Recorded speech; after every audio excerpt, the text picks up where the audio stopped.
Well, my folks gave me the old childhood TTR90. Gifted this to me when I was 11 years old. I can still remember the jump of joy I had when I came up from the barn, and this was my birthday present. Some of the best times of my life I've had on this little buggy. So as you can see, it's in a little bit of pieces. Got most of the plastics off, the wheels and such, just to take a look at it and see what she needs. I do want to, well, eventually I took it home because I wanted my friends to experience dirt biking like I do, but they're a little intimidated by the 450R, so, you know, light flywheels, super grabby clutch, loud.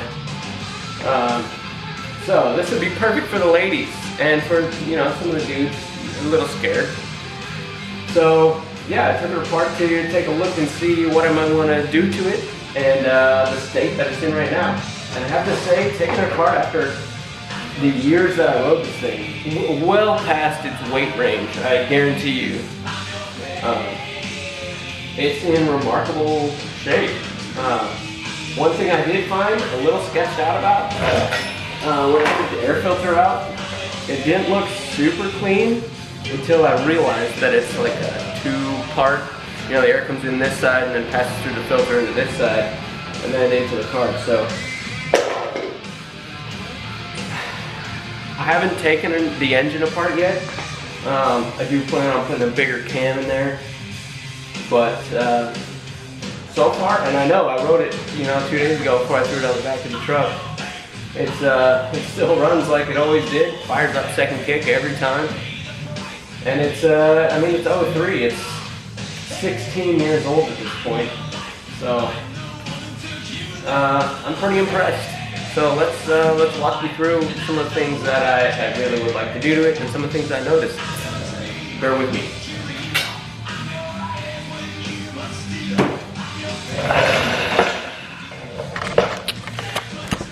How's this come out? There we go.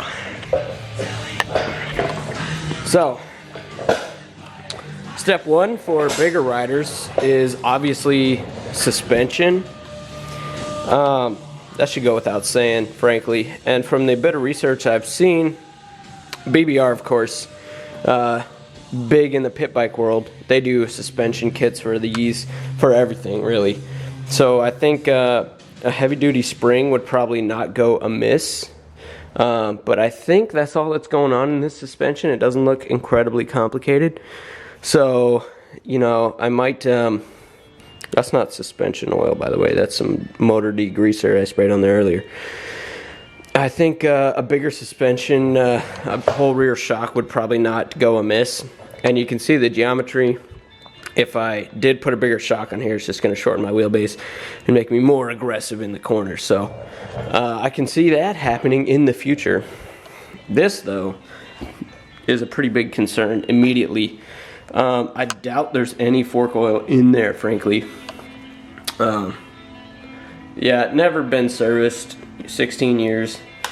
Never been serviced. So 100% getting either new fork springs and a complete service, or KX65 springs fit right in this tiny little triple clamp. So that might be the next option. We'll see how it looks, maybe with KX springs and a bigger shock, or if I can just keep her nice and low, kid friendly, with the stock suspension and just some stiffer springs and such.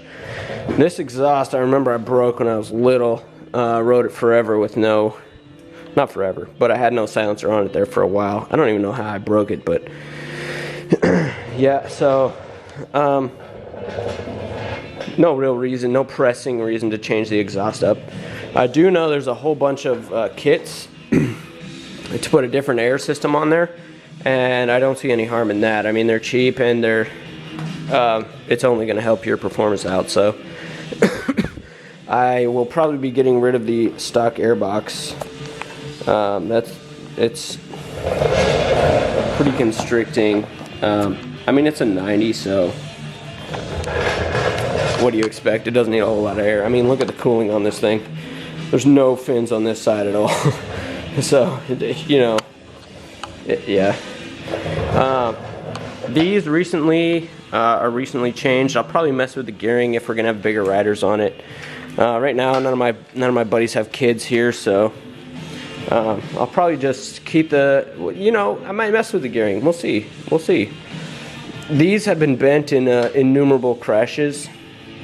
So when the kickstand comes up, it of course, you know, it bangs into that a little bit. So these will have to get bent or maybe even changed. I don't think I'll spend any money on these though, frankly. Hit it with a blowtorch and a hammer and see what happens. That's my plan. Me and my dad changed these a long time ago, but no one's ridden this bike since, you know, no one's ridden it since I stopped riding it, really. My little brother Caleb had the 90. It was his bike for for a couple years, but he wasn't quite as much into riding as me, so yeah, so he didn't, as you imagine, he didn't ride it quite nearly as much as I did. So and he certainly didn't put as many miles or as many crashes on it as I have. But let's talk about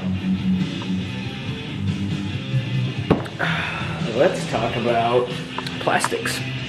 I've seen online tons of people put TTR110 plastics on it. You can get them cheap as hell off eBay, and they, I mean, a lot of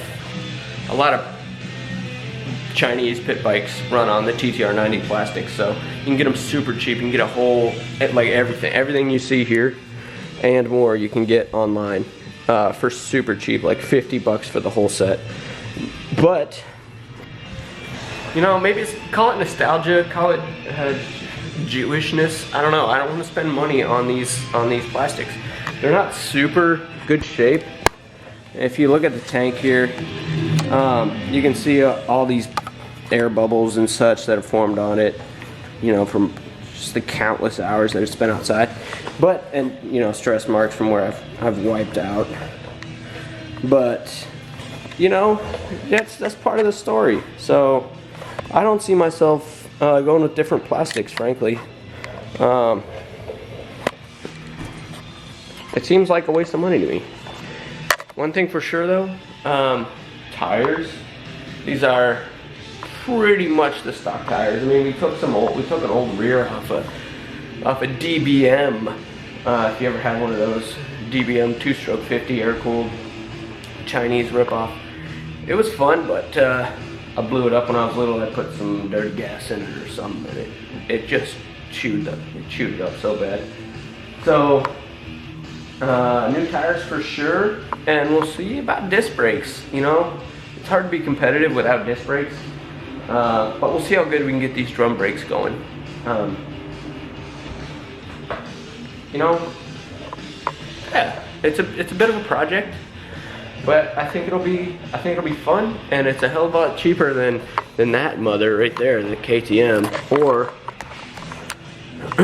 my 450, which I ruined last time I was home by driving a nice old good sized rock into my oil cooler, or my water cooler there, so my water pump cover.